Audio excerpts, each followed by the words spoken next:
concept of force majeure needs to be understood from the perspective of international jurisprudence for sure. You cannot possibly understand force majeure unless you have understood how it has evolved. Originally, as things started in sometime in 1800s, most contracts did not even have any escape clause. You have a difficulty where an unknown event comes up and you're not able to perform. Those contracts were absolute in your delivery. If there was any failure to perform, the automatic outcome of that would be seeking a specific performance or asking for damages. Now, what the English court started doing was they started reading the contracts or construing these contracts in a manner where they said that no, if there is an impossibility or a situation that was impossible, that was not even contemplated and performance was impossible, then they will read into those contracts some kind of a concession as the demand of justice was such that equitable treatment be given to people. And therefore, in full tight contracts, which were absolute in nature, courts started reading that if you are not able to perform, then you will be exonerated from performing. You will be allowed to annul the contract and dissolve the contract and move out of the contractual obligation in a circumstances where an event takes place which was not in your contemplation at the time when you started. A case in hand, the famous case is that a singer wanted to had a contract. She had to perform. She fell sick. She couldn't attend the theater, and then there was a suit that was filed against her. And the court said, "Hang on, if the person was not well, couldn't have come on that day, and she could not anticipate that she'll fall sick. Therefore, there is no reason for us to be hard-nosed about it, and let's therefore make sure that the contract gets annulled on this term." So therefore, what I'm trying to say is that this has evolved more as a judge-made law in the English prudence. What also started happening was courts started looking at it from a perspective of how a reasonable man would see the contract. So let's say you and I get into a contract. We did not contemplate that there could be an atomic bomb that will happen. The whole world will come into a grinding halt because of the atomic explosion. In that situation, the court said, okay, let's look at it. If you were a reasonable man and if you had an inkling that such a situation will happen, how would you have dealt with it?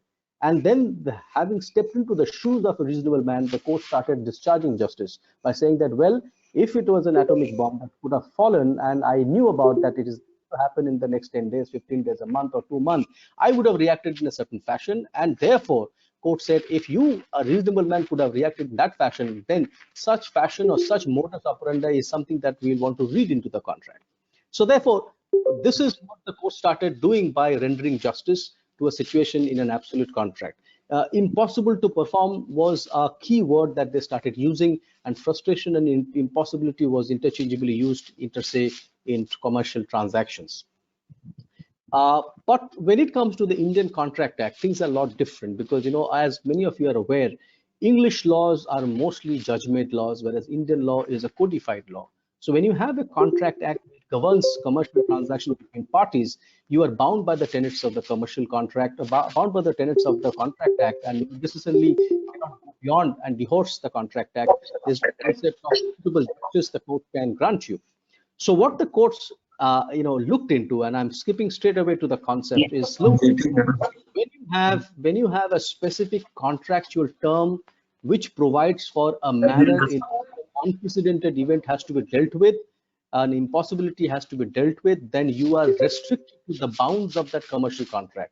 In other words, if you have a force majeure clause in your contract, then that clause is what will govern inter se between the parties, depending upon how the force majeure clause was so crafted, depending upon what are the preconditions for invocation of force majeure, depending upon what kind of procedure that you need to follow before the force majeure clause can be invoked. However, if the force majeure clause is blind, if the force majeure clause does not exist, then you surely have recourse to what is called doctrine of frustration under Section 56 of the Indian Contract Act. So the distinction between Section 32 force majeure clause and Section 56 is Section 32 will precede, override Section 56 in a sense that if you have a contract which says that a certain contingent event, if it has to happen, then I shall not be permitted, I shall not be required to or compelled to comply with the contractual terms. In other words, the contract can be revoked, annulled, dissolved, then that is where it rests. No further question, no further discussion will have to happen between parties, and the parties will be free to walk out of the contractual obligation. But however, if the contract is not clear about the force majeure event, if the contract does not provide you an escape, if the contract is not adequate enough, only then we go to section 56 for frustration relief. Now, the fundamental distinction you need to bear in mind between 32 and 56 is 56 doctrine of frustration, the burden of proof is significantly high. You will have to prove, and I'm using a very, very important word, you will have to prove that the performance of the contract is just not possible, because if you're forced to do that, then it radically alters the very root of the contract. It gets to a certain level that it kind of frustrates the very object and purpose of the contract. In other words, fundamentals of the contract, if those fundamentals are being struck or such that it becomes dynamically different and from the objective for which the parties had come together to get into a commercial transaction, only then will you be permitted to invoke section 56. Section 56 cannot be invoked if you have an alternate means through which you can discharge the contract liability. And an example that I often quote is, there was this case where a vessel had to pass through the Suez Canal. Now, as you all know, the Suez Canal was created so that the journey, the number of days taken to reach the European harbors would be shortened. But unfortunately, the Suez Canal was blocked at that point in time, and the vessel had to make a run through the Cape of Good Hope, which essentially means that the vessel had to traverse through the whole of continental Africa. It meant that instead of a couple of days, the whole journey was over a couple of months, perhaps, before it reached the European harbor. And the party said that, look, I cannot perform the contract because it has increased my cost, it has increased my overall, the supply chain cost, so to say, or my, logistics cost and freight cost and so on and so forth, and it has become unbearable for me to perform. The court said, sorry, you can't do that, because your obligation was to deliver the goods from point A to point B. Yes, you chose Suez Canal, but Suez Canal was blocked. You always had an alternate route through which you could have delivered, and since that alternate route is available, please go and make sure that you avail the alternate route. So if you have an alternate means of discharging a contract, then the courts will not step in. Courts will ask you to go back and deliver the contract or perform the contractual obligations as per the alternate route. The courts also evolved in India to say that, look, if you are coming to me and saying that, I have a significant increase in my cost and price, and therefore I should be allowed to annul the contract, the courts are going to say, sorry, mere increase in cost, mere increase in price is of no avail at all. You will be required to go back and discharge your contract as envisaged. So in summary, what I'm saying is, your first go-in position is look into your contract, see what the contract provides for. If the reliefs are available there under that contract, then you are forced to apply for that. If the contract is silent, if the force majeure clause is not adequate, only then you will be permitted to go to a section 50 relief of frustration. Now, what if a situation arises where you agree that yes, this is a force majeure event, but the parties say that notwithstanding it is a force majeure event, you are still bound to discharge. In other words, there is a positive obligation imposed on the parties that even though it is a force majeure situation, you still have to discharge the contract. In this case, in such situations, the courts have held in India is that you have no escape, you have no reason to turn out of the contract, because you had accusant and you had waived your right for seeking any kind of remedy beyond the contract. And in the contract, you've said that even if it's a force majeure you're bound to perform, then you're bound to perform. So keep that in mind as an overall thing. Now, sometimes what happens is that, let's say, your force majeure clause in a contract provides for some kind of relief. Those relief could be essentially, by and large, most contracts have a contractual relief to say that the period during which you have a force majeure situation, your contractual obligation is suspended. In other words, if you have to deliver some goods to the site, you will not be required to deliver the goods on site to site within the defined time frame. If you have to manufacture and make it available, you don't have to. So the limited period within which the force majeure operates, you are typically required not to discharge your function. But what if a situation arises where even if that relief that is available to you is not good enough for you, you are bleeding to an extent that this temporary suspension of 2 months, 3 months, etc., doesn't help you. In that situation, I would believe that you can make a case before the court and say that yes, the contract did provide for a suspension of the period during which the force majeure event has been triggered. But by the way, if I am asked to hold on and stay on in this contract beyond this 30-day period or 40-day period, whatever else, I am going to have a situation where there will be a radical change in my contractual intent, or that the root of the contract is going to come off, or it is going to shake off. And under that circumstances, I should be permitted to kind of check the contract. So basically what you have to do is you have to look at the specific contractual clause that you are holding on. And I must tell you that different contractual clauses have very, very different flavor insofar as force majeure is concerned. And here in this slide, I have given you some of a flavor of how many of the contracts that I have gone through in my career and in the recent past, which kind of speaks of how people have tried to deal with it. So the principle is that if you have a force majeure clause, the courts will read it strictly and very narrowly, which means latitude will not be given. Almost like how you read a fiscal statute. Like we all know, a fiscal statute has to be read, specifically and literally and strictly. A force majeure clause will also be read in such a fashion. Second, you could have a situation where specific instances are listed as force majeure. So you'll have to see whether you fall into any one of those specific events, and only then you qualify for force majeure. Sometimes generic words are also used to cover force majeure. So generic words could be, act of God is a generic word, right? A specific word could be war. Okay. So there are different ways in which people communicate what is the force majeure in their contractual thing. Sometimes force majeure may have a generic word and may also have a illustrative list. For example, in many tax statutes, you would have seen, for example, services, input services used to be defined as input services mean bunch of scenes and includes bunch of things.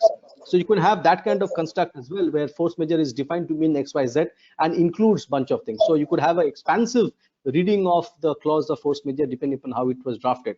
Sometimes some force majeure clauses that say that, if there is an Indian legal requirement which is going to affect the performance of the parties, that could be a force majeure. So look for those situations. Sometimes it says that if there is a default by the subcontractor, that can also qualify as a force majeure. But sometimes some contracts say that, well, default by a subcontractor will not qualify as a force majeure. So different contracts are worded and couched differently in India, at least prevalent in India, and don't assume that your force majeure clause may read exactly similar to what other force majeure clauses are, or for that matter, your force majeure clause is going to be interpreted in a manner similar to what your competition's force majeure clause is likely to be. Specifically speaking, in many force majeure clauses, we have noticed that epidemic has been listed as a force majeure. So wherever epidemic is listed, well and good, you don't have to worry about. But sometimes some force majeure clauses are silent on epidemic. They make a mention of act of God. Now, act of God has been interpreted in various judicial pronouncements across the globe to also include an epidemic of this kind of nature. So therefore, don't lose heart if your contract does not make epidemic as a force majeure. Even if it has act of God, that should be good enough. Thereafter, what we have also seen is that some contracts have an exclusion clause, specific exclusion clause, that X, Y, Z will not qualify as a force majeure. So if you have such a situation where you fall in that exclusion clause, then you're gone. And many of the exclusions that we have noticed, at least in large contracts, is that cost of supply of plant and machinery, if the cost goes up, that will not be a force majeure. If there is a cost of fuel that has gone up, that will not be a force majeure. But what is important to keep in mind is that even if when you are invoking a force majeure clause in each of these contracts, beware that merely because an event qualifies as a force majeure does not ipso facto mean that you get the benefit under the contract. You will still have to demonstrate at least 3 points. Note them down. A, that it was beyond your control. B, that you had done enough, taken due care to make sure that that does not come in between your performance. And C, it was not in your contemplation. Now these terms, and different contracts come out with very generic terms to ascribe this feature, are all the qualitative features which will be subjective in nature, which you will have to satisfy the counterparty. So if you go to the counterparty and say, hey, we have a COVID-19 pandemic, give me a force majeure benefit, sorry, they will not listen to you. They will still ask you to go back into the contract and say, please explain that these qualitative aspects have also been met by you or not. A, that you took reasonable care, that you could do, or you could take a mitigating factor you had a mitigating factor to deal with such an outcome. B, that it was something that was not within your control, and D, that you did all the things, alternate things that was possible to mitigate the risk that was coming out of that. So be careful, don't jump into the situation, don't be happy that you have a force majeure clause and that's it. The qualitative attributes are very important. Sometimes what happens is people are already in default. So let's say an example that I give sometimes to my people is that, let's say you had an obligation to deliver the goods, let's say by end of January. And by end of January, you were in complete default. You had not met the timeline, and suddenly the contract had required you to deliver by 31st of January. By 5th of February, you're still not delivered. And by 5th or 6th, let's say this entire epidemic becomes a force majeure event. Can you take shelter under that and ask for a further extension? The answer will be very, very difficult for you to appreciate. The courts are likely to say, no, since you are a default ab initio, the force majeure cannot give you a relief. So you can't take an advantage of your own misdeed. If you are in default ab initio, then force majeure is unlikely to be a defense that you can even string up or stum up before the counterparty. So 4 or 5 things that you have to keep in mind. Force majeure clause does not contemplate epidemic. Let's say that is the situation, and you have let's say the force majeure clause does not give you any relief. You can only and only then go to section 56 seeking a resolution. Otherwise, contract will rule. Force majeure clause contemplates epidemic but expressly states that parties should continue to work. In that situation, sorry, you have no room to go for section 56 frustration. You are bound by the contractual clause. Force majeure clause contemplates epidemic and permits extension of time, but let's say it is not satisfactory, then you have to use the higher threshold and say that, okay, the contract is silent on dissolution of a contract. I can certainly go to section 56 and seek a dissolution, but of course, if you go to section 56, there's a resolution, the burden of proof is very high, and more likely than not is you're likely to fail, because the highest of the highest rigors are going to be used by the courts to get to the bottom. What also is very important, and I want to spend a couple of minutes on this, you would have noticed in the coming last couple of weeks, or maybe 3 weeks, several government directives have come. Whether the directives have come in the form of missive from the ministry dealing with a certain industry, for example, the renewable sector has seen several missives. Renewable sector has seen that the lockdown will be treated as a force majeure, and various other directives that have come. I've seen some missives that have come from the Ministry of Health, which have said that some Ministry of Home Affairs, which have said that you can't move out of your premises and so on and so forth. The question, therefore, is what is the nature of these directives, and do these directives have a play? The simple answer to all of that is follows, and this is my personal view on this matter. A, COVID-19 is a force majeure event on its own account. So this epidemic that has happened is a force majeure event on its own account. In addition to, or as a consequence to that, this lockdown is another force majeure event. The very fact that you could not move out of your house, the very fact that your people could not come to the factory, the very fact that the trucks were stranded at the port and could not ferry the goods to the site or to the factory is not because of coronavirus, so to say. It could also because the movement was halted. The interstate borders were sealed, the trains were stopped, the flights were stopped, and therefore the lockdown is an independent force majeure event, although it may be a consequent to the general coronavirus event, but it is for sure an independent event that has happened. So when you look at your situation, be clear to appreciate that you may have an opportunity to deal with both those two events in parallel or in conjunction to seek whatever relief you want. What is also important to keep in mind is that some of this lockdown, the Ministry of Home Affairs directive says that, okay, everybody in the country will stay back home, barring some must-run industry, which means those must-run industries were permitted to operate. Now, which essentially means if you fall in any of those must-run industry, a telecom or an oil and gas, or some of those things that are listed there, electricity, generation of power, etc., is it possible for the counterparty to say, no, it was not a force majeure event, nothing stopped you from coming to the factory, nothing stopped you from coming to the generating plant or to the oil field, and if that be the case, I'm not going to grant you a force majeure relief, then you are in a sticky wicket. Basically, what the counterparty is saying, I am going to ignore the contractual clause, and I will follow the government directive which gave and facilitated you to come to the office, to come to the factory and make a living for yourself. Should such a situation happen where there is a conflict between the contractual situation and the directive that has come from the government, you will have to deal with a very nuanced concept, which is called the Section 23, which says that any contract which is contrary to law or public policy is void.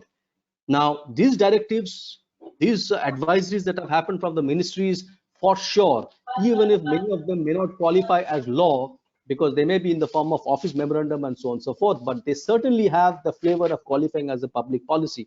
And anything that is done against public policy is void, and therefore, counterparty may ask you to terminate the contract for on account of that. So whatever happens, whatever negotiated outcome happens for you to figure out.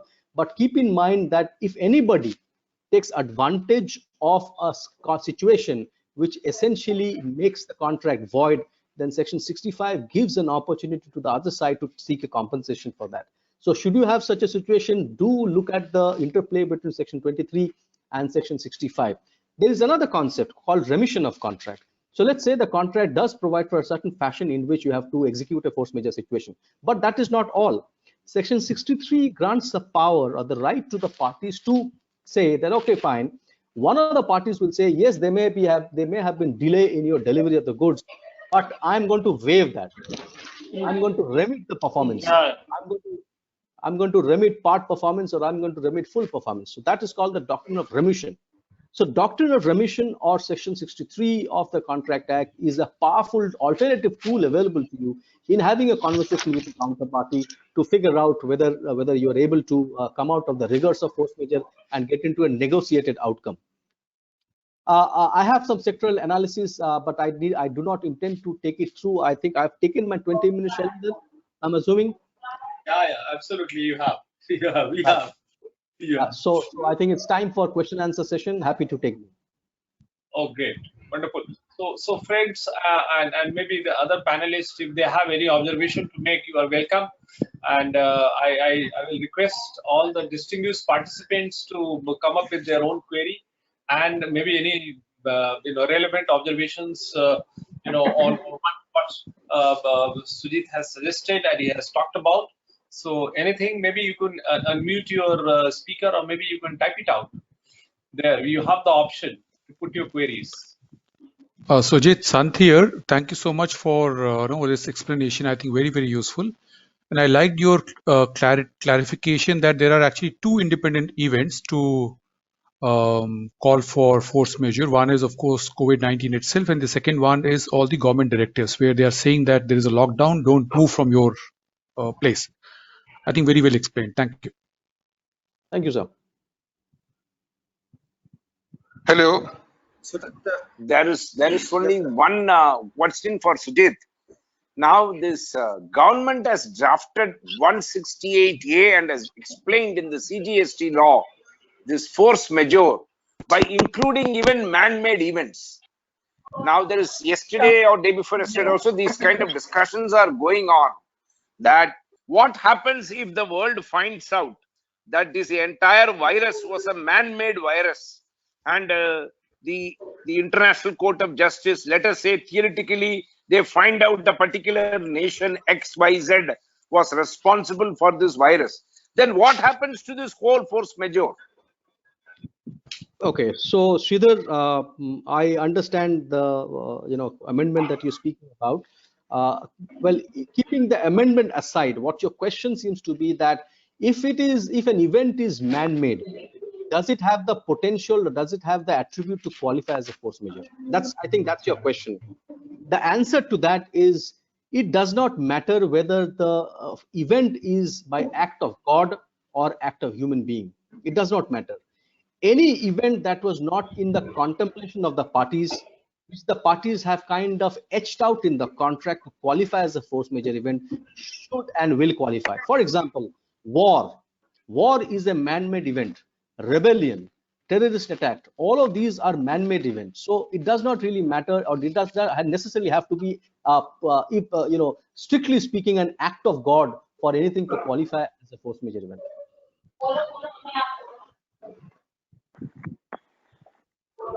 Sujit, I have one question that in terms of international contract, I think you have explained that Indian Contract Act we should see, but there are certain transactions.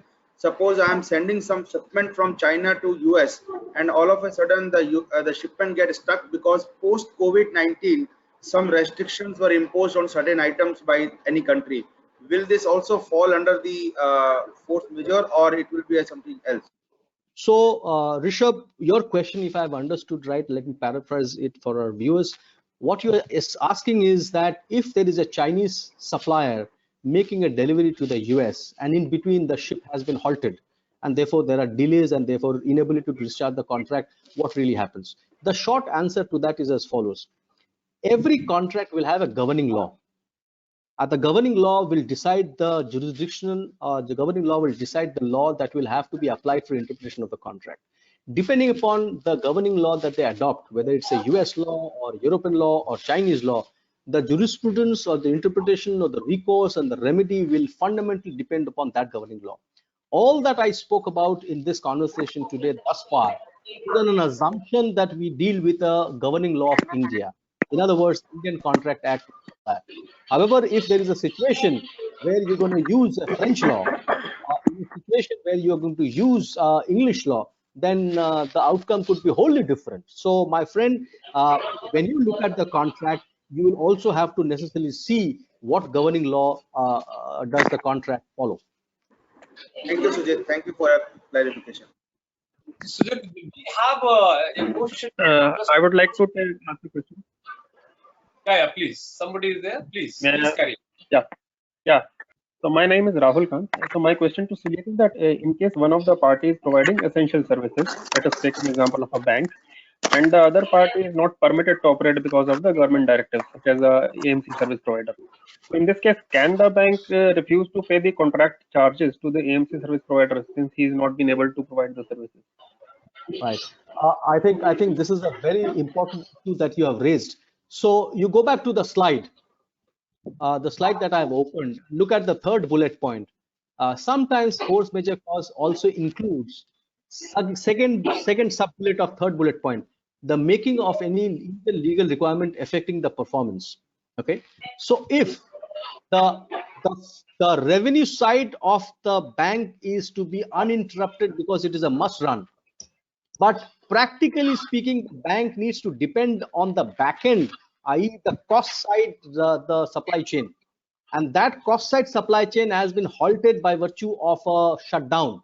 So they may not be under the must run situation. In other words, the cost side may not be in the, I think there's a lot of cross conversation happening. I'm getting a little disturbed. If somebody can please mic mute, it's very disturbing.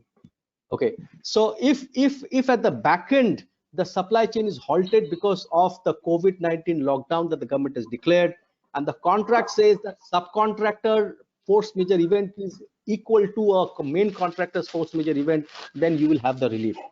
Assuming that the subcontractor relief is not being spoken of, the contract does not make it clear that the subcontractor's event is going to be a force majeure situation, then you will have to deal with it in this fashion. A, yes. Please, everybody, can you please put yourself on mute? It's very disturbing for me. Yeah. If the contract does not provide for escape clause on account of subcontracted event, then you will be dealing with two situations. First and foremost, when the government says it is a must run, the government says yes, you should run, you should carry on running. But if the performance becomes impracticable, that theoretically performance is possible, but hang on, you can't perform if your people can't come to the bank, then you have a reason to go back to section 56 to say that my contract is entirely frustrated, or because it is going to be so onerous for me that I can't even, it strikes at the very root at which I'm supposed to be delivering. Or you say, well, that was merely an advisory, that was a policy decision that was given to me, a policy decision which is arbitrary. So this is an arbitrary situation because you're asking me to swim into the deep sea without the life. That is practically just not possible. Under that situation, you can certainly go for a force majeure in invocation. That conflict between what you call, this is the point in this contractual suspension versus non-season of work and services is very sensitive issue. It can be dealt with provided the contract has enough elbow room to be able to deal with it, or you're able to challenge the very policy saying that this policy is arbitrary. It makes no sense whatsoever, because under the ecosystem where I operate, I just cannot carry on. For example, you are a miner. A mining sector has been asked to ensure mining goes on, but miners require labor. If the labor is not able to come, or it is going to hit the health and safety of the labor, and labor says that, no, I'm going to stay home, the government cannot force the labor to come out. Okay, so therefore such a directive which is arbitrary and unreasonable, you can certainly see courts intervention. Sujit, we have another interesting question here from one of the participants. Can you hear me, Sujit? Can you hear me? Yeah. Okay.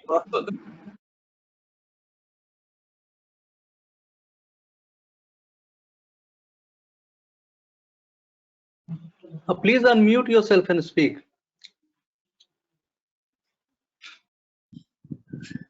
okay, can you hear me now? Yes. Okay. Yes. So the query is that whether an employer has an option to invoke force majeure clause not to pay salary to their employees. Well, honestly speaking, I'm not an employment lawyer or a labor lawyer, but basically using the law of contract, it will be governed by the contractual terms. If the contractual terms say that if you do not come to office and you're not able to render services, etc., during the period, you shall not be paid, then for sure. But the employer-employee relationship or a master-servant relationship will not, by and large, have a force majeure clause. I mean, I have not seen too many contractual clauses or an employee-employee clauses where the concept of force majeure has been invoked in, and therefore it is likely that there will be a dispute on this. But I would defer this question to any employment lawyer because that is not my area that I practice in. If you were to ask me questions on transactions of brick and mortar, equipment supply, goods, services, etc., I'll be more than happy to deal with that. Yeah, Mr. Praveen would like to ask a question. Yeah, Mr. Praveen, you please go ahead. Sir, will the default in payment of taxes be covered under the force majeure clause? Reason is default in. Can you explain that question? Yeah. SSE having turnover above the specified limit, they have been given only 15 days deadline, and they have to pay the taxes as 9% interest will be charged from them. Okay. So I defaulted in that payment because my office is not working. I cannot move out. So, okay, let me clarify. So the question that you are asking, in other words, can a force majeure be invoked against the government or the tax authority? That's your question. That, look, I had to make the payment of tax. I could not step out of my house. I don't have the net banking facility, and therefore I'm invoking force majeure clause. The answer is no. Force majeure is a concept in contract. Your obligation to pay tax is not arising out of any contractual obligation vis-a-vis the government. Tax is a command of the sovereign under Article 265. You better pay the tax because you're a citizen of this country or you're carrying on business in the country. There's no contractual relationship.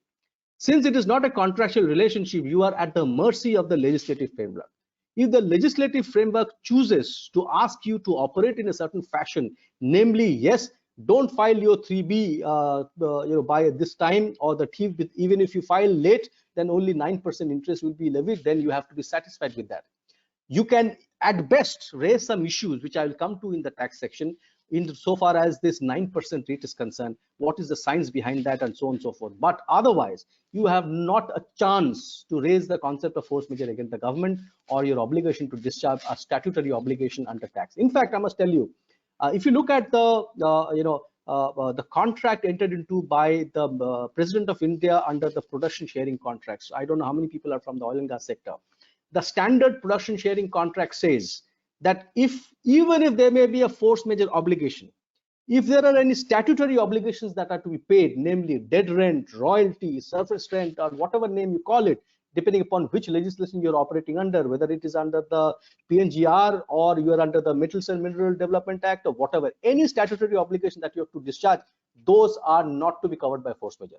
In short, wherever there is a contractual relationship, yes, you can go for force majeure. Wherever there is a statutory obligation governed by the Constitution of India, you are not a contractee. So you will not get the force majeure benefit. Thank you. Yeah.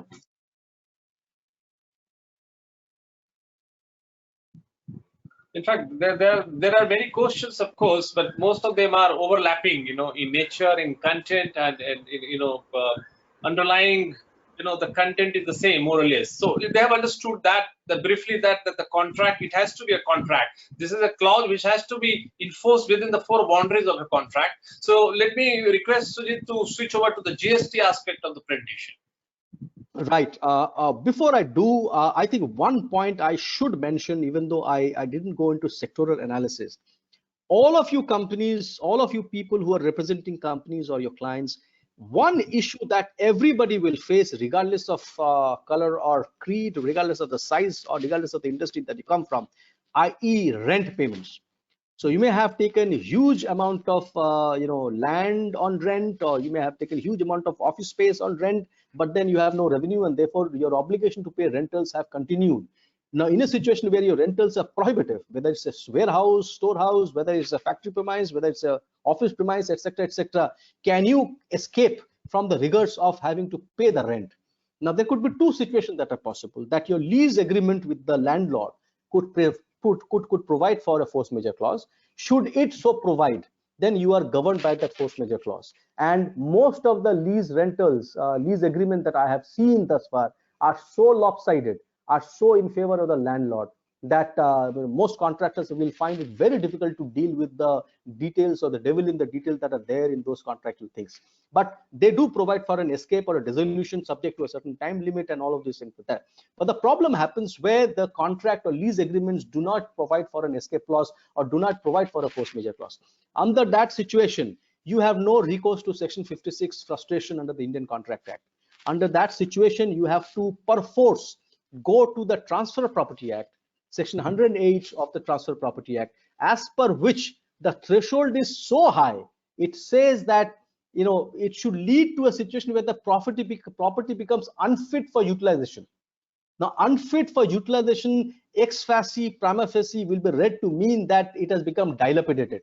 It has become hazardous to the health of people who is going to occupy, and therefore to avoid occupier's liability and so on and so forth, you probably will not be entering that particular place.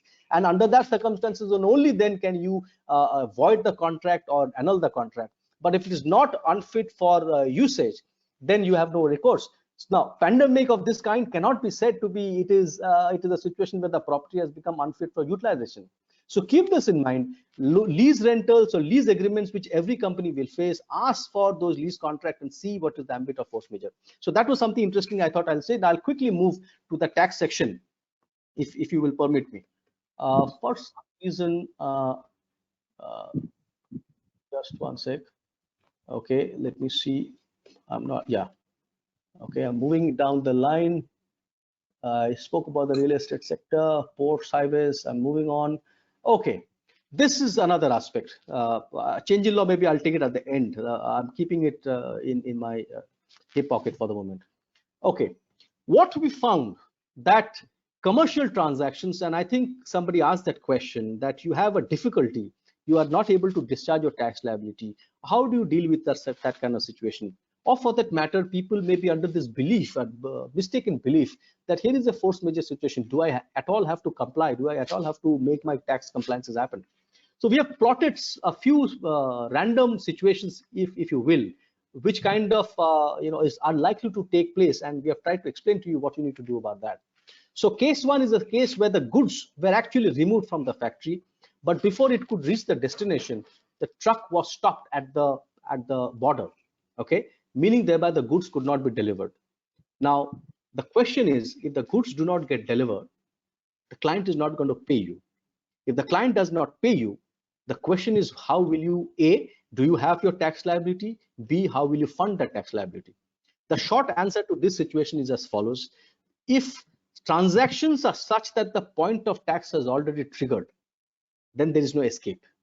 And here is a situation where on removal of goods, the point of taxation triggers, irrespective of whether you have got paid or irrespective of whether you have raised the invoice or not, because the law says no sooner than when you have removed the goods from the factory, you will have to raise the invoice, and at that point in time, your point of tax triggers. So in this situation, your point of tax has triggered. The question is, when do you pay the tax? Now, as we all know, the obligation to pay the tax is coterminous with the time when I file the GSTR 3B. Now, GSTR 3B for the months of February, March, and April, while they have not deferred the timeline, they have said that if you delay by a certain time frame, if your turnover is in excess of 5 crore, then you bear an interest cost of 9% relative to what the normal rate of interest is, which I think is about 18%, right? Okay. Now, the point is, if you want to take this benefit that the government has given to say that, yes, you cannot pay the tax today because of your lockdown, the government is saying, I'm only willing to budge a bit. I will not take my total interest cost. I will ask you to pay me a reduced cost. That's the only leeway that the government is given. But look at it this way. If you have a situation where you are flushed with money and you can't deposit the tax, why would you want to incur that 9% to begin with? B, your cost of funding is going to be a determinative factor. If you are able to borrow money from the market at a higher rate, then certainly 9% is a better option, because to that extent your cash flows are contained. You don't take an additional exposure. C, if your rate of borrowing is significantly low, let's say you're operating at 5%, 4%, whatever else that is there, the term loans that the banks have given, then 9% becomes prohibitive. Then you might as well discharge the tax today. So the decision to go for this 9% for delayed filing of the GSTR 3B for the month of February, March, April should not be done without attributing what is the cash flow position, whether the total cash cost to the company. More importantly, I would ask a question that why is it for those having a turnover of 5 crore and above, and those that are below 5 crore have been discriminated upon? Because inability to discharge the tax liability is not a problem of the rich. I'm assuming that the rich are those people who are in excess of 5 crore. The government seems to be saying, oh my God, those that are below 5 crore, they should be given a complete waiver of the interest. Why is that so? Why is it that anybody in excess of 5 crore should be presumed that they have deeper pockets to be able to pay this 9%? What is the rational nexus to create this differential that the government has done? To my mind, it is arbitrary. And second thing, interest is not tax. Interest is compensatory in nature. So while in a tax you can have a vertical equity. In other words, the rich will pay more. So the rate of corporate income tax for a person who has an income above a certain threshold should pay at 40%. Anybody below will pay at 20%. Yes, there's the vertical equity as a concept, or canons of taxation do apply insofar as tax is concerned. But for interest has no connection with the concept of vertical equity. Interest is compensatory in nature, which means for the time the government did not have the money, government was bereft of enjoying the fruits of that money, and therefore the government needs to be compensated. That bite that the government will have for not having the money will run equally, whether you are a rich taxpayer or whether you are a poor taxpayer. So this artificial distinction between 5 crore and above and 5 crore and less, to my mind, is wholly unjustified. And if you are willing to stick your neck out, you can certainly take it to the court, to my mind. So that's one point I thought I'll make a mention of. For the month of May, what they have done is they have actually extended the date of GSTR 3B, which means the concept of interest does not trigger at all, which essentially means that your GSTR 3B will have to be filed by a defined time, which they are given between 20th of June 2020 to 27th of June 2020. And they have kind of said that so long as you file it within the time, which means so long as you paid the tax within that time, none of the interest costs arise. But a fundamental question again comes, what is the science behind 20th of June or 27th of June? How do you even come to this conclusion that this is a reasonable number? Because God forbid, and I'm hoping that will not happen, God forbid that this lockdown goes on and June is yet, we are still locked up in our houses. Are you trying to say that I will be having a default? Therefore, conversation needs to happen with the government that this date of 26/2020 or 27/6/2020 should not be cast in stone. I'm of the view that if the government has given a largesse by extending the time for once, they will not be that unreasonable not to extend it further. But you can't take the government for granted. They can have various answers that they will also have their own compulsions, because taxes run the country, and this is the time when the government does need a lot of money. So this 26/2020 or 27/6/2020, whatever the date that they have assigned, that to my mind could be a suspect, and you should be keeping on reviewing this particular timeline. The next point is, let's say services have been supplied, but payment was never released. So the services happened before GST, before the lockdown started or COVID happened, but you've not got the money. The question is, when should you raise the invoice for that kind of transaction? Now, the fundamental is that the invoice should be raised within 30 days of performance. All of us are aware of that, because if you raise the invoice within 30 days of payment performance, then there's no interest cost, because from the 30th day onwards, from GSTR 3B obligations start triggering, whatever month it will fall.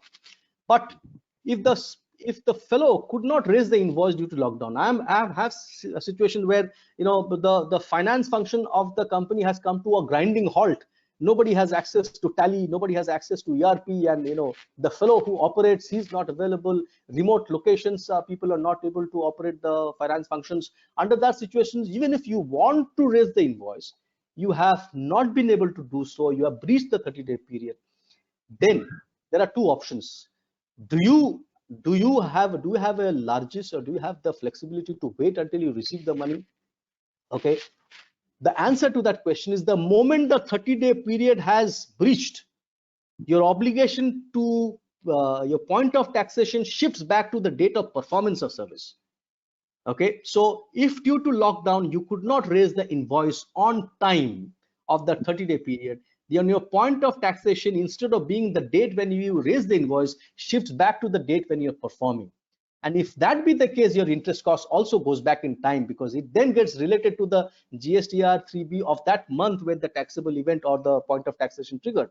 So keep this nuance in mind, that your inability to generate invoice from the office due to lockdown is likely to bear an interest cost, or likely to change the point of taxation from what you are used to. And in a company where multitude of invoices are raised of different variety, and if you look at the GL of most companies, they are so complex and so huge. The Excel sheets are so large. A large company will have different reactions to the point of taxation rules. The point I'm trying to make, the point of tax rules will now become very relevant for you to minutely examine transaction by transaction, such that tomorrow if an audit happens, you're not caught unaware. And the only risk that you run in that situation is your interest cost. And interest cost is, as they say, it's a below the line. It's something that you'll never be able to recover from your customer. No customer is going to allow you force major benefit for interest costs and all of this. This is going to be something that's going to burn hole on your P&L, and you better be careful on that. So that's the message I wanted to give you. The third is with respect to continuous supply of goods. Well, it's a continuous supply of goods is very easy to handle, because if the continuous supply says that if it is based on a statement of account that you have to generate, and that's the milestone for goods, all you need to do is that you don't generate the statement of accounts. As long as you don't generate the statement of accounts, you are happy. You may have delivered the goods, but no taxman is going to come and ask you for the tax payment, or a point of tax will never get triggered. If it is based on successive payments, don't accept the payment. Of course, subject to your cash flows. I mean, if you need the payments, then the moment you receive the payments, your tax obligation does trigger, or your point of taxation triggers. But in that situation, you may be better off not to receive the payments. Of course, if you receive the payments along with tax, this is not an issue at all. So for continuous supply of goods, I don't see any problem at all. It is within your control. For continuous supply of services, this is likely to have a different reaction.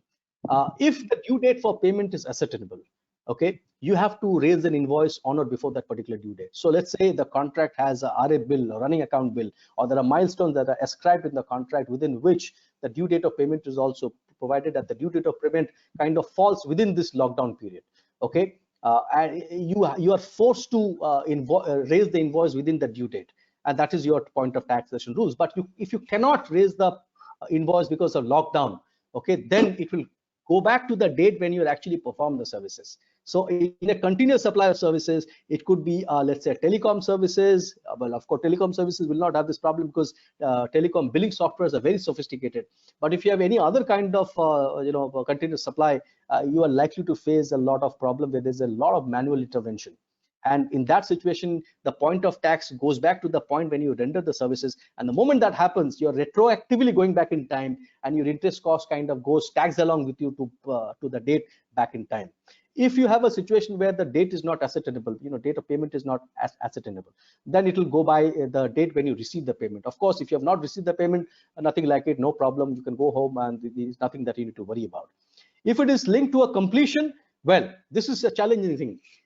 From yesterday, 20th of April, construction services have been permitted, right?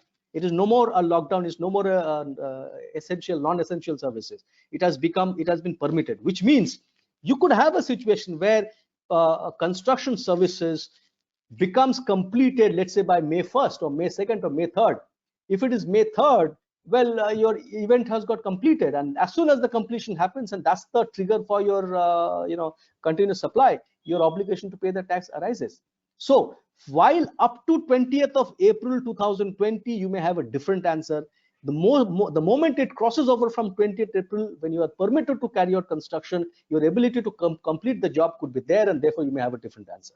So be very careful of which industry you fall in. Be very careful of this 20th April Minister of Home Affairs directive, which has opened up a bunch of industry to carry on operation.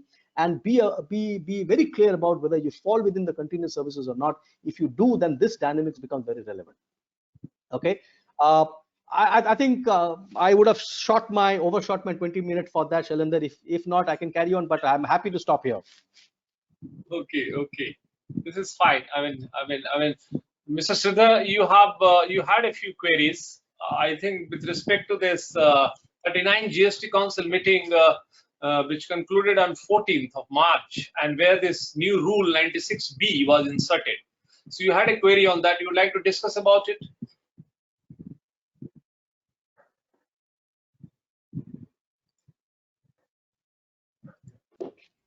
Sir,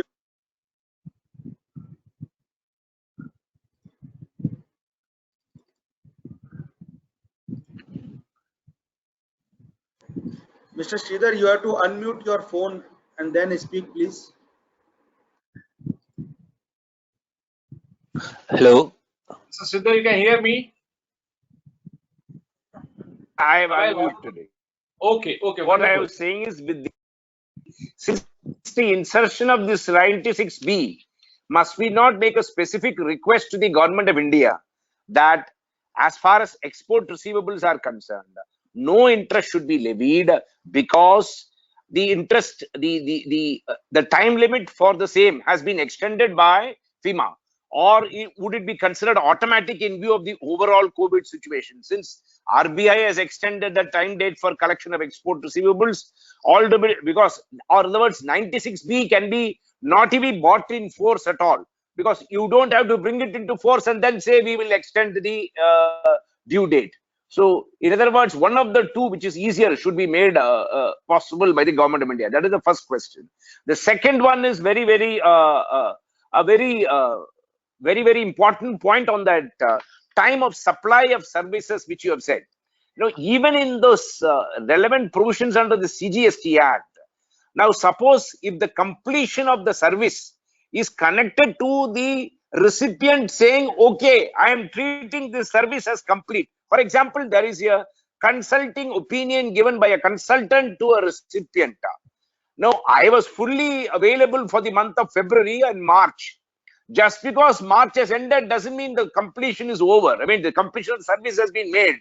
Now, the recipient, who is the company who's received the opinion from the consultant, should also say, okay, we agree with your draft opinion, you treat it as final. Ideally speaking, that is the date on which the service will be completed. No, so we don't have to be so concerned that, okay, no use, since your contract said for the month of March you are there, just therefore automatically within April 30th your bill has to be raised. So to answer your question, Sridhar, the outcome is going to be wholly different depending upon if it is a one-time supply of service or if it is a continuous services. the milestone basis is relevant only and only for continuous services. But if it is not a continuous services, it is a one-time services. For example, you appoint a consultant and you ask him to provide an opinion or an advisory of some sort. It is not a continuous services. It is a one-off services based on a scope of work agreed, etc. There it will go back in time to say that as soon as you have provided the services within a defined period of time, you must raise the invoice. If you do not raise the invoice within that period of time, your point of taxation shifts back to the date when you have performed, whichever is earlier. But if it is a continuous services, for example, you appoint a McKinsey, okay, and you say that you will do a complete revamp of the company for the next 3 years, you will do a project management of the company for the next 3 years, and there will be specific milestones that will be agreed between the counterparty and the McKinsey to say on happening of X milestone you will get so much, on happening of Y milestone you will do so much, or for that matter taken in situation where you're constructing metro rail. Okay, there's a construction services that is involved. They said, okay, milestone first kilometer 0 to 10 you'll get paid so much, 10 to so and so it will get payment. So those are continuous services where they say on completion of the event, the taxable event or the point of taxation happens, and that completion for sure will happen. I can tell you this: completion of an event will happen only when the counterparty has signed and said yes, the scope has been completed. So the answer is wholly different depending upon whether it's a one-time supply or a continuous supply, or a non-continuous supply and a continuous supply. And the debate will generally rest on whether or not you fall into this continuous supply. That, of course, will depend upon the nature of contract that you have. Okay. So what about this view on 96B that they should bring the provision into force, or they should extend the date by which the RBI has extended the export receivables? Yeah, so I would believe this 96B that you make a reference of, these are all policy decisions that the government have taken, seemingly trying to ease off the burden or seemingly trying to give some relief to the industry. And if the relief is not adequate, for sure one can go back to the government and make a cogent case that if the RBI or the FEMA has permitted a kind of a deferral, then the revenue authorities cannot take a hard nose about it, because the whole idea of export is that you should not get export benefit without having exported goods or services. And the best way to prove that is monies have come within a defined period of time. And the regulator concerned with receiving money themselves has given a kind of a leeway, then tax authorities cannot take a contrary view of that. So therefore, I think this is a fit case for you to go back to the government raising your voice. So this industry right now has got one major opinion. One more question. This industry has got a major opinion on the CSR expenditure, Sujit. Now, in view of the COVID pandemic, various NGOs are coming up with programs mainly meant for the lower sections of the society who are in terrible doldrums. Work is going on throughout the country. Now, the Department of Company Affairs has recognized CSR expenditure in view of pandemic for the purpose of CSR under Companies Act. That has already come. Likewise, for the purpose of input tax credit under GST, considering that the entire government has already requested all corporations, and publicly they have requested that no private sector should step in and help the entire non-affordable public or the people who are in the lower rungs of the society to come up at this crucial stage, because there are millions suffering even without food and water. So in view of all this, do you think that this could be treated as business expenditure and CSR be claimed on this? Sridhar, I think what you are effectively saying is that whether CSR activities can be said to have to meet the Section 16 criteria of use in furtherance of business. That's your first point. And whether the restriction under Section 17(1) that it should not be used for exempt activity. These are the 2 points that you're making. I think this is a bit of a sticky point, because the exclusively used for exempt activity is something that for which the statute debars you from claiming. And a CSR activity is something where the law provides that you shall not make a revenue. Which means that you will not make money out of making those. So it is more or less like a free supply, and a free supply is a supply which is a non-taxable supply, or it is an exempt supply. So I think the worry is not so much at a policy level. The worry is how do you construe Section 17(1) restriction that the input should not be used for making exempt supplies. My view is that the whole purpose of bringing in Section 16 to say that input should be used for furtherance of business has to be given a widest of the amplitude. Of course, it says that 17 says notwithstanding anything contained in 16, therefore 17 will override 16 in many ways.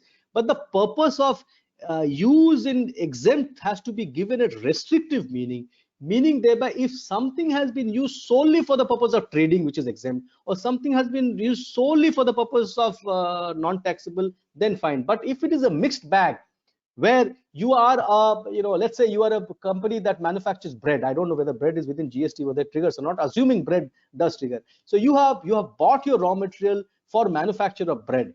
Some part of the produce is getting sold in the open market through the trade channel. Some part of that you're distributing free. In that circumstances, I don't think 17(1) should have any play. In that circumstances, you should say, these goods have been procured by me for furtherance of my business. CSR is an integral part of my business. These goods are not being used exclusively for the purpose of manufacturing exempt goods, and therefore I should apply. So this is going to be a sticky issue. I reckon with that. Best thing could be, let's go back to the CBIC and ask them to talk to the GST Council, and so that they can come out with a clear mandate on this particular point. Otherwise, it's going to be a sticky issue. So, Mr. Sridhar, I think what do you want with respect to this Rule 96B? What do you want? Do you recall that GST Council apparently took the decision in view of the rising graph of IGST fraud? So the whole purpose of inserting this new rule was to keep an eye on the refund. So what do you want? You want this to be Absolutely. Absolutely. You want this to be extended, or you want this to be suspended? Yeah, for the time being to be suspended until the impact of this COVID-19 goes away. Right. And So then bring it back, because then even if you notify it, then you will have to take care of this, no? Correct. It has been already notified, in fact, on 24th. On 24th of March, it has been already notified. So they will have to keep it in abeyance now, if to meet the demand of the industry. Yes. So let me open the floor to other participants, and maybe they can be enabled. They could unmute and ask the questions with respect to this the GST, and let's open it.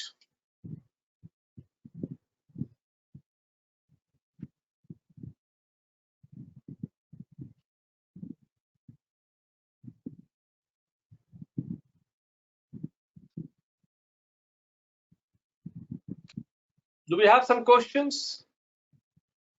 Shailenji, I have two observations. Yeah, please, Sant here. Yeah, One is on the import of goods at concessional rate of duty, rules 2017. Okay. When you import, particularly using advanced license, you get 6 months window to consume the raw material imported on which you don't pay duty. Now, in view of this COVID situation, of course, exporters are suffering. You wonder they won't be able to export at the same level, and I think few months there is going to be lull. So, a good case to even make a representation for the extension of the timeline. That's one. Right. Second, like GST, where they're saying a concessional, interest rate to pay 9% as against 18%. We also have withholding tax situation where, as against 18%, they are saying okay, pay 9% and delay. There also, it's a good case to ask for a complete moratorium of interest for 3 months. As Sujit mentioned about GST, same principle I think one should like to apply for the withholding tax also. And the first installment of advance tax is around the corner, 15th of June. I think hardly any businesses will come back on the normal business situation by June. So again, a fit case for making some representation for seeking deferment of the first installment as well. Right. Absolutely. So do we have some questions now? Yeah, I have one more question. Shailendra, for Yeah, Mr. Sridhar, please. I think there is some gentleman who wanted to ask some question. So I have one question. Yeah. So So in case India is also supporting a lot of countries in this process by sending free supplies, by sending the medical supplies and sending other supplies. So in that case, if some company is doing that, and also in the areas where they are operating outside India, will that be considered for the input credit purposes, or again the same rule will apply, the same theory will apply in that also? Like, So I understand, Rishabh, what you are asking is that the donations made by India, will it be eligible for credit purposes for the company? Now, first and foremost, we don't know whether the companies are dealing with those free supplies on their own, or are they making a supply to the government and it's a government to government free relief. We don't know that. But assuming for a moment the companies are directly giving freebies, okay, assuming it is directly giving freebies and not routing to the government of India, then unless a concession is made, your credit restriction under the statute will continue to apply. So what applies to free samples will apply. What happens to free supplies will apply, and your credit restriction will continue. But if it is through a government to government, then the companies will make a supply first to the government, probably earn a yield which could be at a lower rate or concessional rate or whatever, or I don't know whether it could be exempt or it could be free of supply. So it depends on that. But for sure, that provision which restricts credit insofar as free supplies are concerned, unless that is muted, unless that the sting is taken away by way of a explanation during these difficult times, they are stuck. People are stuck. One follow-up question, that medical supplies have been made at a lower rate of GST, but the input which is being procured for those supplies are still at a higher duty. So some inverted duty structure is being is happening. So should we recommend that the input also should be either exempted or maybe brought at the lower rate to avoid the refund situation? I doubt whether the government will do that, because the inputs could be generic inputs which could go not only to the medical industry, but it could also go to other industry. If it is a medical industry specific, then yes, reduction of the input could be a beneficial thing, so that you have a tax neutral scenario and you don't have an inverted duty structure. But if those inputs are something that can go to the medical industry, it can go to chemical industry, it could go to paint industry, whatever else, then the reduction may not help. So therefore the government will be very cagey but I can't tell, and I would defer it to the government to take a view. But so long as they say that refund is a possibility, inverted duty structure does provide you a refund, under that circumstances, the government may not want to intervene. But for the government to answer that. I have a question. Shailendra, there is this. Yeah, there's one question with regard to the SVB approvals. See, if there are set of special valuation branch approvals of related party imports which have expired in the month of February and March, and because of COVID, there is no major activity going on with regard to fresh applications being placed. Though customs can be working as an essential service and clearing the goods 24/7, but SVB work because all those papers will have to be submitted.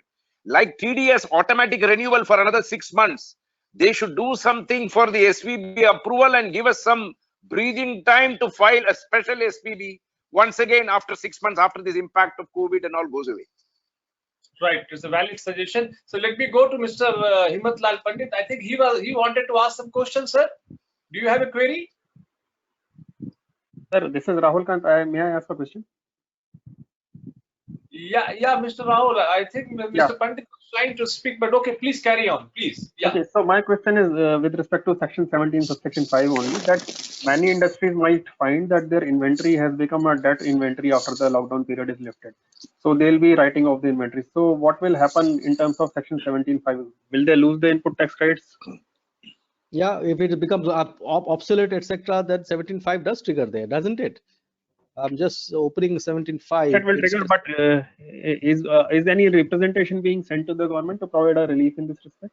Yeah, Rahul, I just wanted to answer this on behalf of Sujit.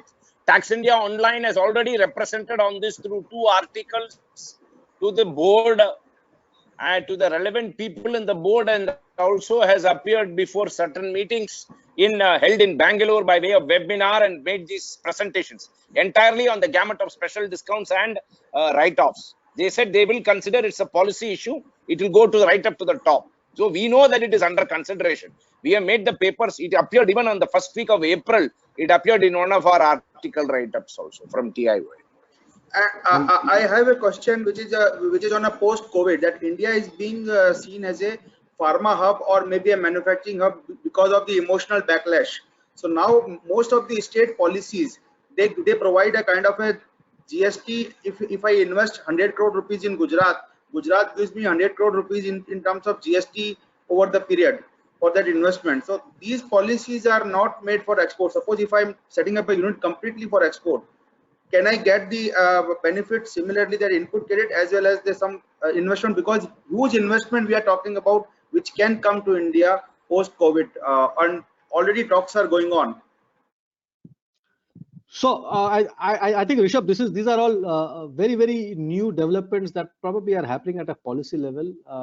The statutory framework does not deal with it right now, and one will only be speculative about it if one were to hazard an answer to those questions, because let them take shape in terms of some statutory position by the government, and only then an answer can be warranted.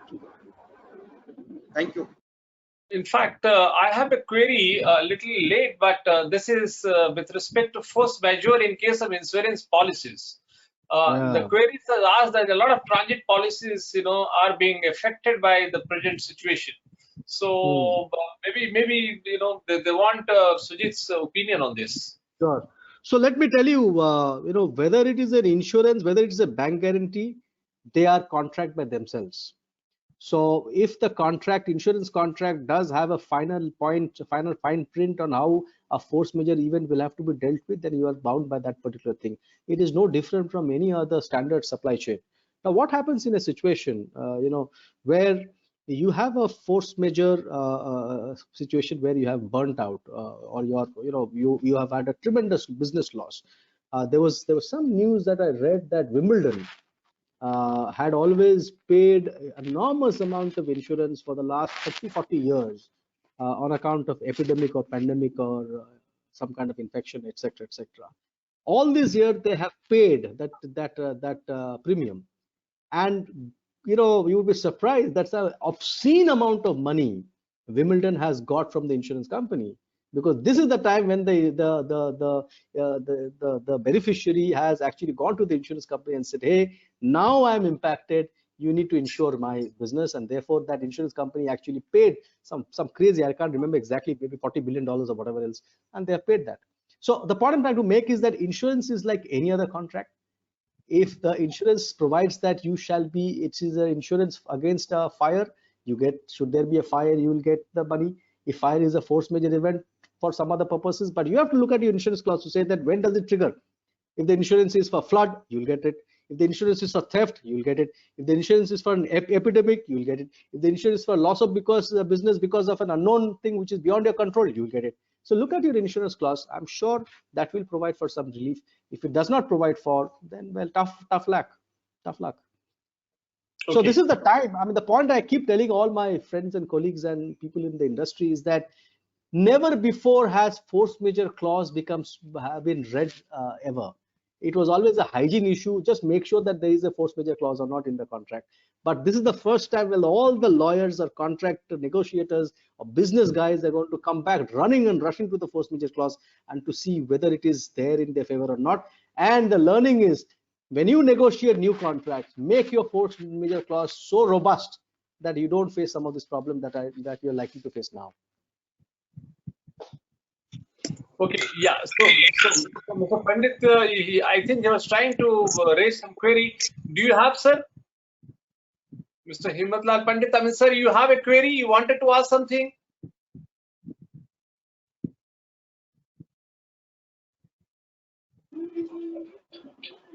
I think we are not able to hear him. So I would like to ask a query regarding restaurant sector. This question is for Sujit. Yeah, please go ahead. Yeah, so Sujit, there is a notification on restaurant sector which says that I have to charge 5% GST, and the condition is that I am not supposed to take the input tax credit. However, I am not at the liberty of charging 18% GST rate if I intend to take the input tax credit, because I can charge 18% GST rate only if I happen to be operate in a specified premises. Specified premises means when I'm operating in a hotel where the tariff is more than 7,500.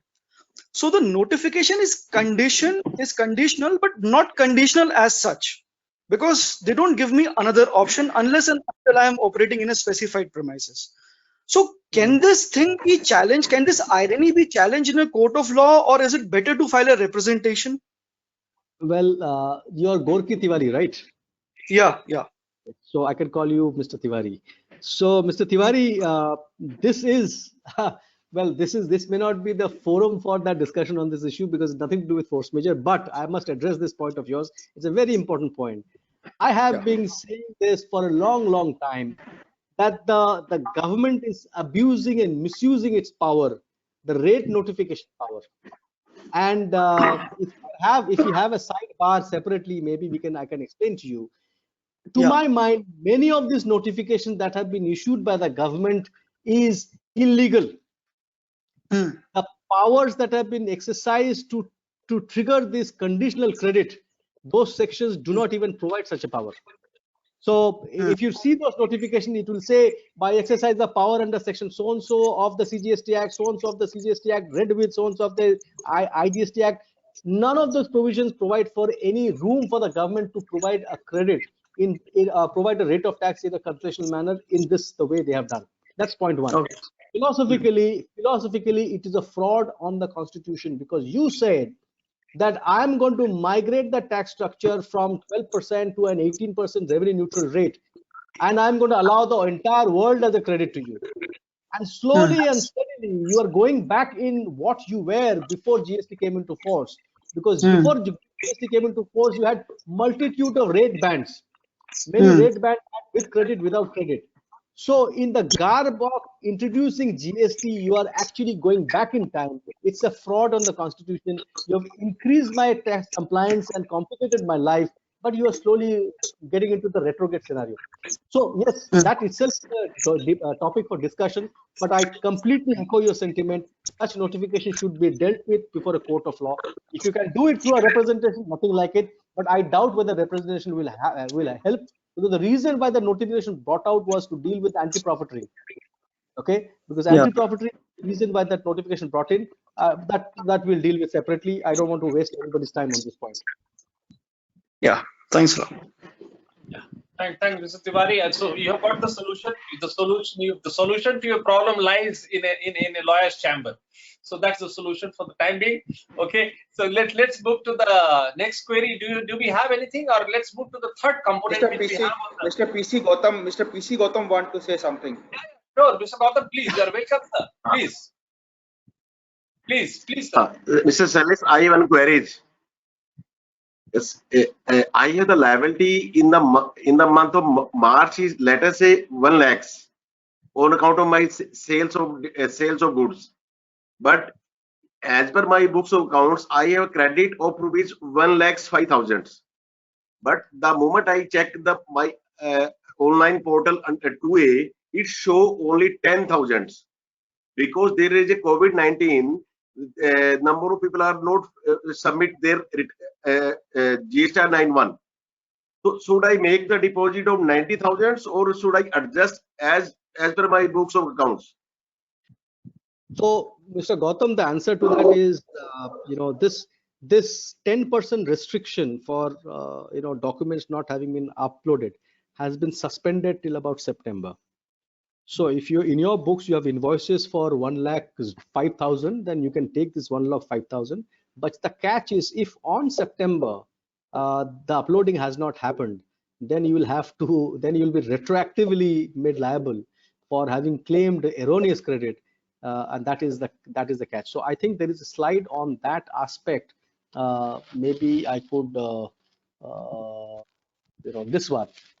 Okay, this one. So 10% ITC restriction rigor not dispensed with, but only delayed till about September 2020. So this notification 30 of 2020, dated 3rd April 2020.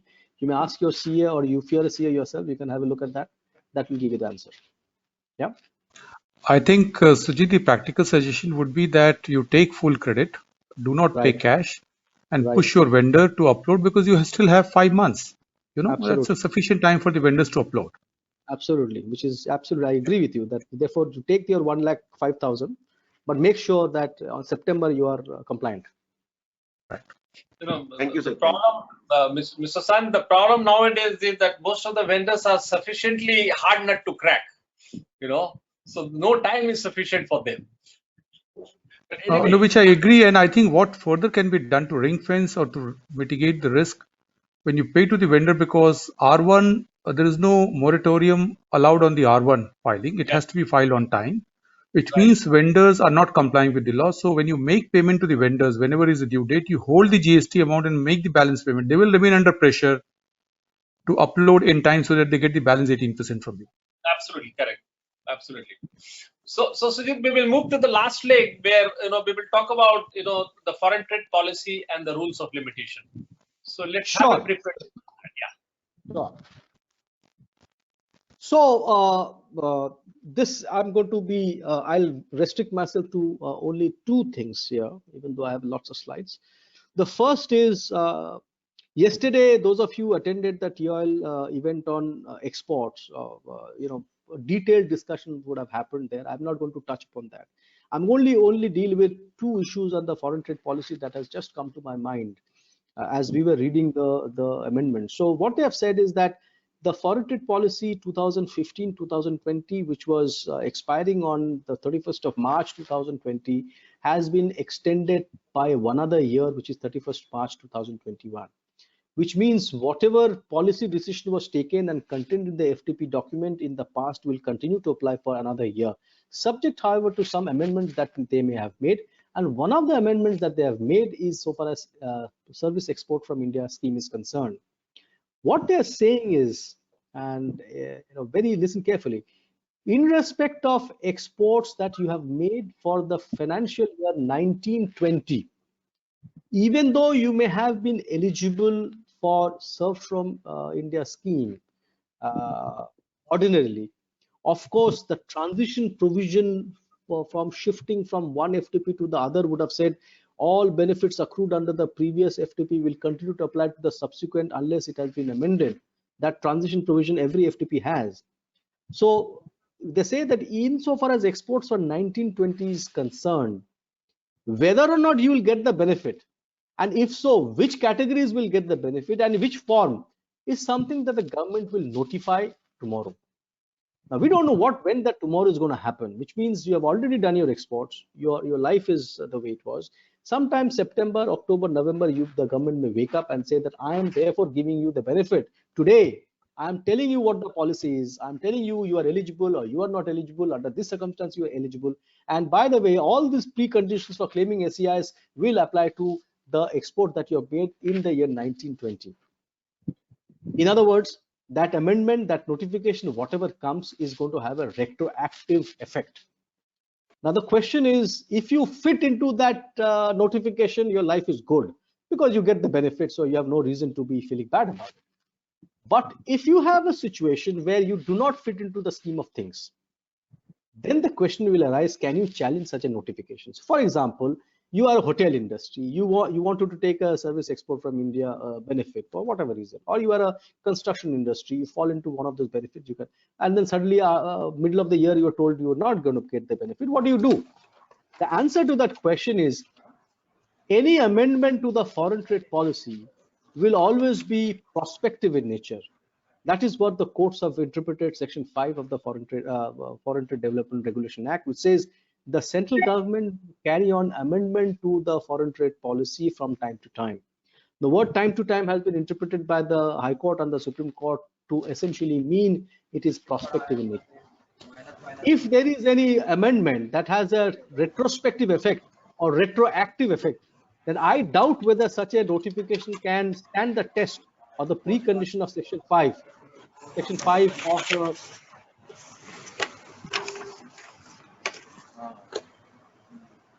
I doubt whether it can it can meet the test of Section 5 of the Foreign Trade Development Act. So the SEIS related amendment that have happened in the foreign trade policy while it was extended is most certainly a suspect, and that is likely to challenge and challenge. Hello. Chalendra, can you mute everybody else? Yeah, Okay. please, friends, please mute your mic. 8.25. Okay. Please, you can continue taking your calls, but please put the mic on mute, please. 8.25% per annum tax rate extension. ठीक है. Oh.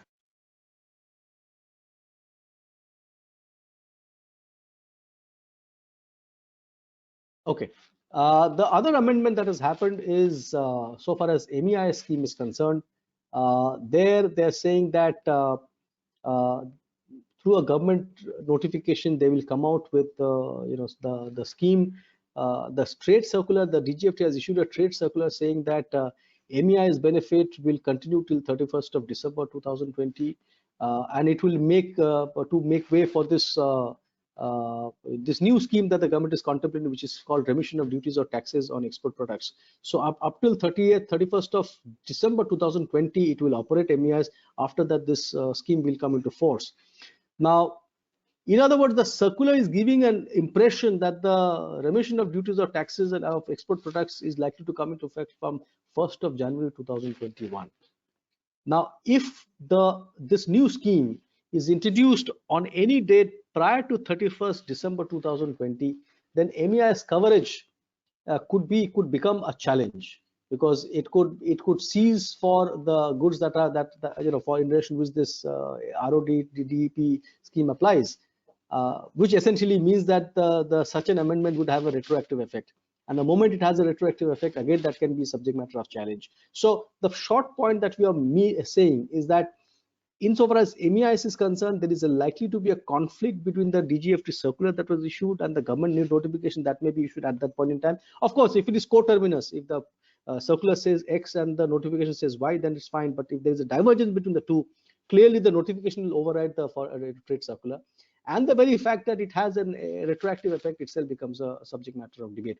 So SEIS and MEIS scheme is something that you should very closely look at. And if you have any difficulty, do not hesitate to take the routes of the court, which may be a little expensive in terms of time and energy, but certainly worth your while, because many companies, I'm aware, there are a significant amount of earnings that they have through this SEIS scheme or the MEIS scheme. Okay, so that's the other point. Insofar as judicial respite is concerned, admittedly, every court procedure before the lowest of the court or the highest of the court, before the tribunals or before any other quasi-judicial authorities or the high courts, they all come with a time limit. And knowing fully well that different time limits are prescribed for different activities or different petitions, applications, what have you, the Supreme Court in a suo motu petition has come out with a respite. This order of in writ petition 3 of 2020 very clearly says that all due dates for filing appeals, petitions, etc., which was after 15th of March 2020, will be extended. Limitation will be extended till further orders. So if you have a latest patent appeal to file, or if you had a second appeal to file, or if there are any applications that you have to file after 15th of March, do not worry about your time limit. Even though the Limitation Act may say whatever it may say, you have the relief available from the highest court of the country, and therefore that order will sail you through before any of the quasi-judicial authorities, tribunals, including authorities. And I would say the word authority essentially means it could be tax authorities. So anybody says that I missed a timeline, that was a timeline, and I should not be non-suited, or a refund claim could not be filed. A refund claim could not be filed because of a certain situation before the authorities, then I think you can use this judgment. It is a very handy judgment. Use it craftily to your situation to take benefit of limitation that the Supreme Court has so prescribed. That apart, there are many cases where there were interim orders that were in force, and those interim orders were expiring in a given date, which could be during the time when this lockdown happened or when this pandemic kind of took real serious shape in India. So different high courts have suo motu extended existing interim orders. So what you have in your slide is various high courts that have done or passed similar orders: Allahabad, Andhra Pradesh, Chhattisgarh, Delhi, Karnataka, Calcutta, Kerala. Many high courts have passed interim orders. The only catch point is there is no uniformity in each of these high court. Different high court orders read differently. They have been extended differently. They may need to be further extended, so to say. So look at the state where you have an interim order that is in your force. Get in touch with the council concerned in that particular high court. tell them about this particular thing. Maybe they are aware of it, but keep an eye what is the extended day that is happening. So these are the two things that I wanted to share. The other thing is that state authorities have been asked to keep the recovery proceedings in abeyance. There are two outcomes that have happened. There's an order from the Madras High Court that was issued very recently on the recovery proceedings pursuant to this entire pandemic. The Kerala High Court had a run-in with the Supreme Court, and the latest division bench judgment of the Kerala High Court also gives some kind of respite, because the government of India stood before the Kerala High Court and stood before the Supreme Court and said, we're not going to go hard on non-compliant, non-recovery. We're going to be very soft on that, and therefore the Kerala High Court had made some observation. These two High Court decisions something that you should use for your state. If you don't have one in your state, maybe you can go to the High Court of your concerned state. So in short, therefore, the judicial respites available to you under the law, please take advantage of that. The statutory respite that the government has given or the CBIC has given is available for you for consideration. Take a holistic view of the matter. And in all this, I only wish and hope that you're spending your time reading through the contracts, because much of the next few months is going to be spent on these commercial disputes that are likely to happen between parties to figure out whether there is a delay and there is a delay damages or not, or whether there is a restitution that is possible for you, or you can alter the contract, or you can exit the contract, or you can suspend the contract. So those are the thoughts that I had. Happy to take questions. Okay, so Sujit, I mean, the first question we have is that will SCIS and MAIS full benefit available if services were made, bills raised, but amount was only 15% due to COVID-19?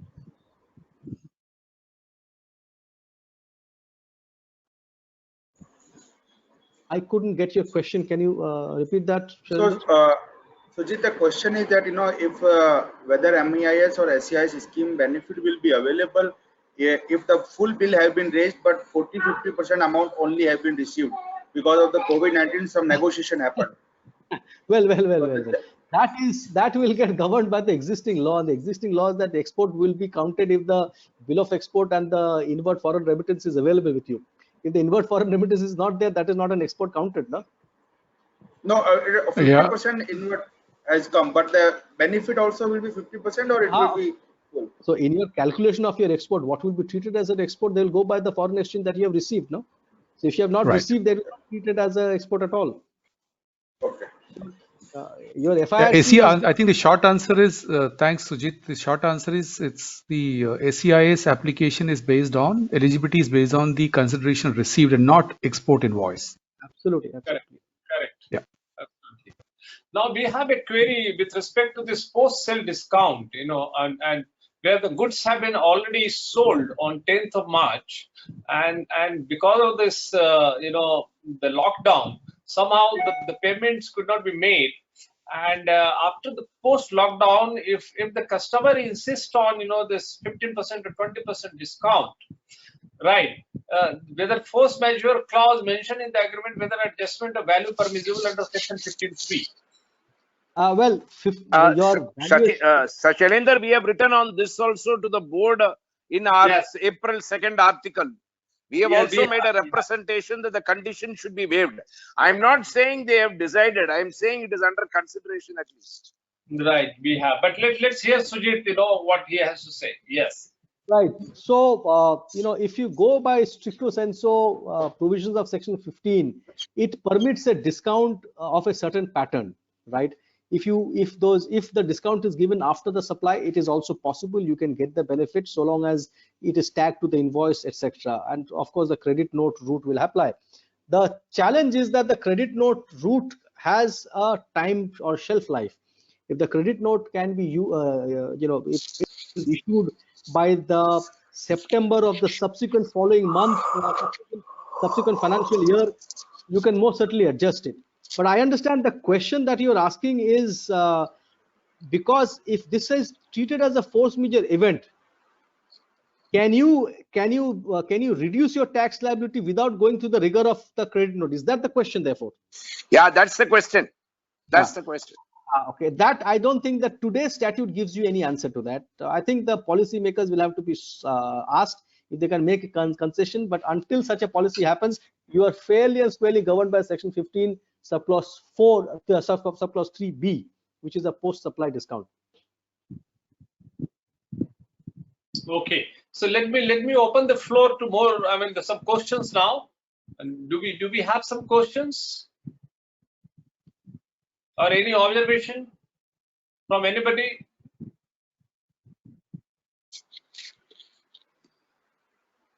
So, Shailendraji, one question regarding the DGFT restrictions which have been placed on export of certain items which are required as in medical supplies in India. So, one very typical case, there was a government order and which was served even before the lockdown. So now the exporter, because of the restriction, he cannot export. He can, though he can manufacture, but he cannot export. So in those situations, do you feel that the DGFT should provide some automated mechanism wherein at least the government to government supplies can be under license, they can go? Okay, so you're asking this to Sujit. Okay, Sujit, The are you able approval mechanism also physically, if you go in this lockdown period, government machinery is also working at a less strength. So it can take 1 month, and 1 month nobody will wait because these are essential supplies. So there, to avoid the situation of any kind of a contractual dispute, the government to government orders can be put under a license situation. Automatic, they can apply and then it can go, because a lot of countries are also. Well, Rishabh, this is more about this. What you're asking about is more at the policy realm. Yes, the government can issue any dicta. Government has the widest power. Government can give any dicta, and I can tell you, such dictas have already been issued. For example, for the solar power sector, two very interesting dictas have been issued by the Ministry of Renewable. First, all distribution companies who are procuring renewable power from the renewable sector, not conventional power, those discoms have been directed that you shall pick up power, you will buy power, you will pay the renewable energy developers. Okay, because these are must-run businesses. Generation of power is a must-run. Renewable energy is a very small part of the energy basket of the country.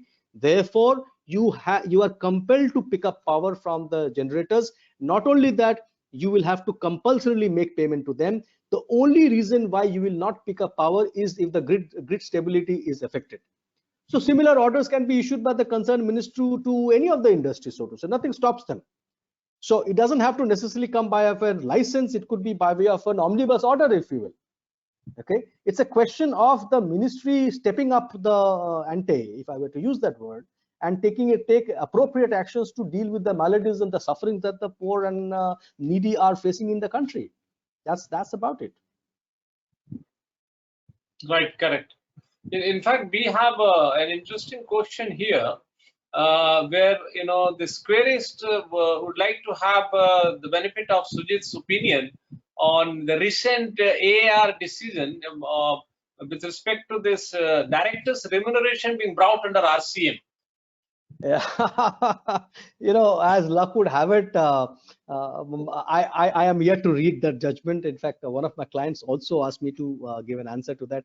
My team is reading to it, but what I'm told, the fine print I have to read, what I'm told is it is to be deemed as a service that the director is providing to the company. I think there is a bit of a doubt that comes in our mind that director is providing services in what capacity, because GST or service tax can apply only when there is a service relationship. If the person is an employer and employee relationship, then the GST Act itself says it is not a service. And if the director is providing the directorship in his capacity as a service employer, i.e. an executive capacity as an employee, as a contract of employment, he may be designated as director for purpose of the Companies Act, but nonetheless, he's operating in his capacity as an employee of the company. Then I really wonder, where does it even qualify as a service? So I'll have to read this AR. When I heard that it is liable to tax, I was kind of amused. But sometimes directors sit in other companies and they get a sitting fees. In those situations, the directors are not employees of that other company. Okay, you are actually nominated to the board and you get a remuneration based on number of sittings that you have. Those cases are wholly different. There is a service that you're giving in your capacity as a knowledgeable person, somebody who knows the industry. Therefore, there is a supply of service and a related consideration. But I really doubt if it is if it is going to ever apply, it can ever apply to a director who's an employee of a company to begin with. Sujit, you're right, Sant here. I think this judgment covers independent directors who sit on multiple boards, not for the employee who also are designated as directors. Correct. So if it is a third-party company, then yes, it was always taxable. I don't think there was ever any doubt. Correct. In fact, you Hello. we have an interesting observation coming here. This is from the querist who talked about this. Where Sujit, of course, gave the example of Wimbledon and insurance. The claim. That this person has said that recently in Ohio, the government asked the insurance company to pay business interruption claims, even though it was not covered in the original policy. So I am very happy to hear that. Yes. I will want to spend some time on that. Ohio must be governed by a statutory framework of its own. Even if such a statutory framework does not exist, it can certainly borrow jurisprudence that exists in England. And in England, at the example that I took at the very beginning of my conversation with you all, was this case where a singer could not attend to her event or the theater because she fell sick. The contract did not provide for any kind of leeway, any kind of concession. And then in that situation, the organizers sued the singer, and the singer was asked to pay compensation for having breached the contract. The singer went to the court saying that what could I have done? I fell sick. So what? My contract does not provide for it. And there the English judges, as far back as in the 1800s, came to the conclusion that interest of justice demands that an absolute contract be read in such a manner that justice is rendered. And therefore, they put in some of these equitable concepts into the contract. So they reinterpreted the contract, they construed the contract in such a manner that the ends of justice are met. Seems to me that the Ohio, what the government would have done is they have also tried to do exactly that. That's probably the insurance claims or insurance contracts did not provide for a business interruption as an event of force majeure, or an event for which, not a force majeure, but as an event on which insurance can be given. Okay, probably so. But the government of the US or Ohio has intervened. Even in India, I've read an article and I haven't seen the details of that. The government has said, and IRDA has issued a directive that even if your contract health insurance does not specify COVID-19 as a reason for you to get health insurance, you shall be forthwith provided that insurance.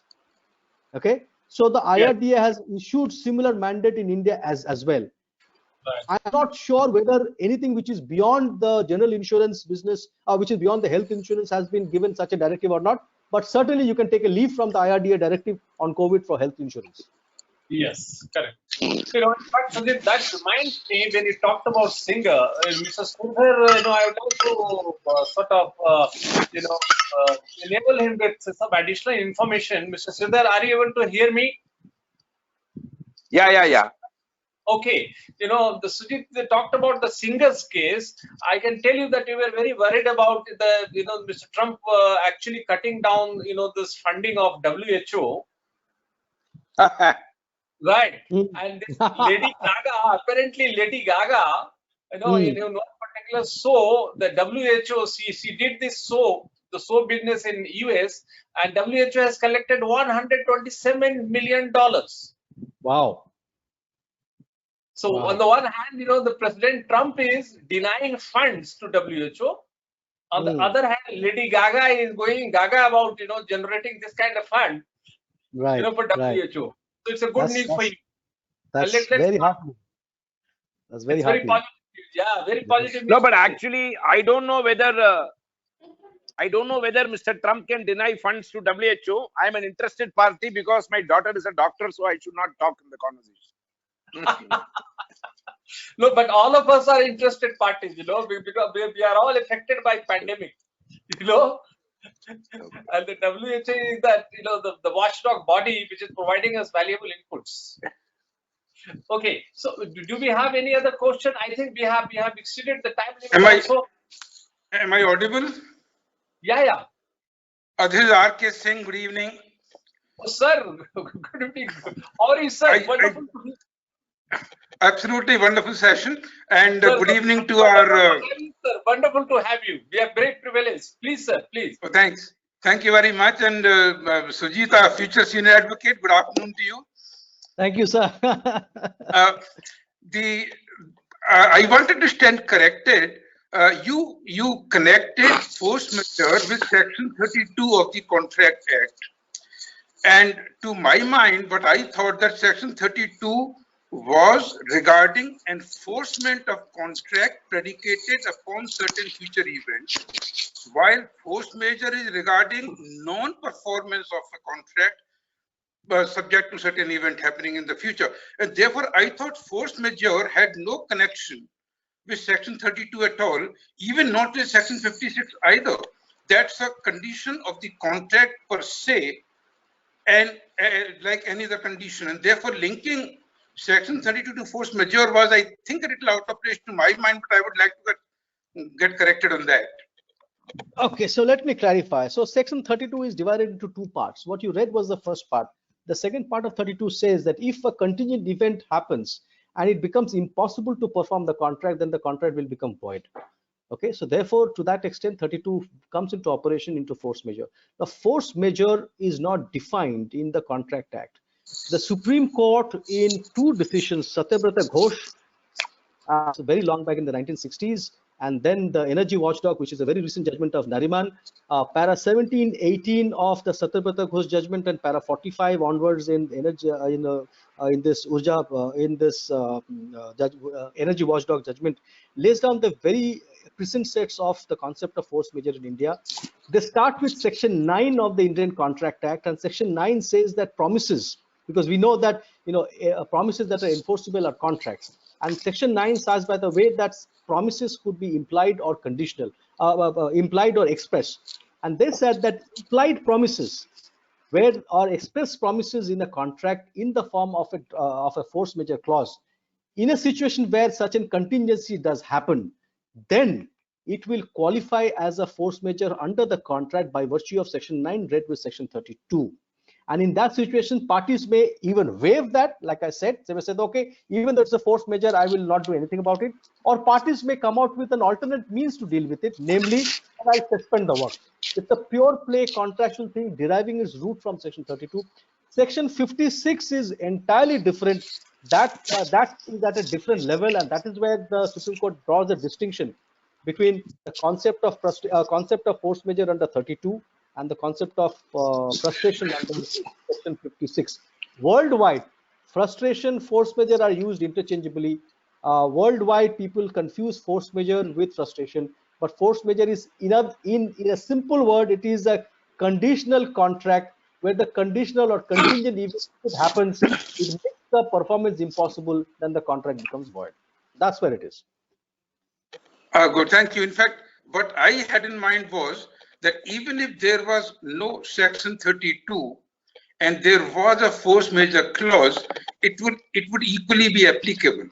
So Section 32 is not a necessary requirement for a force majeure clause to be operating if it exists in the contract. Is that a correct reading? Well, it is in a way yes and no. The veracity of a force majeure clause or the foundation of a force majeure clause privately executed between the party draws its stem or draws its root from the concepts under Section 32. So it is not that you go to Section 32 to trigger your relief. You don't have to go to Section 32 to trigger your relief. You will go only to the force majeure clause, and the concept of force majeure that a contractual parties agreed draws its legitimacy, if I will use the word, from the concept enshrined in 32, read with Section 9. Moment you are not within 32 or realm of 32, or for that matter, there is no contractual clause specifically, only then you may have recourse to a statutory relief available under Section 56. So 32 is not something that you will go for relief. 56 you will go for relief. For 32 related situation, you will restrict yourself only to the contract, and contractual relief is what you will get. Oh, thank you. My vote has no value, but I vote for your senior advocate. So nice of you, sir. Value, sir. Your vote is seconded by me, sir. So No, nice. we all vote Thank for you very we much, all vote Mr. for that. Singh. Thank you. Thank you, sir. Thank you. Thank you. So thank you. It's a wonderful, Sujit, and all the speakers and all the participants for making it a very, very interesting, exciting, and insightful interactive session. And in this strange period of lockdown. So although officially we are locked, but through this medium at least we express ourselves totally unlocked. So thank you all, and thank you, Sujit, for your valuable time, Mr. Sridhar, Rishabh, Mr. Sant, and Alka Singh Saab, and all the participants. Thanking you all for making it a wonderful experience. Thank you, sir. We will have. Thank you. Thank you so Thank much, you very much. everybody. Thank you. Thank you. Bye bye.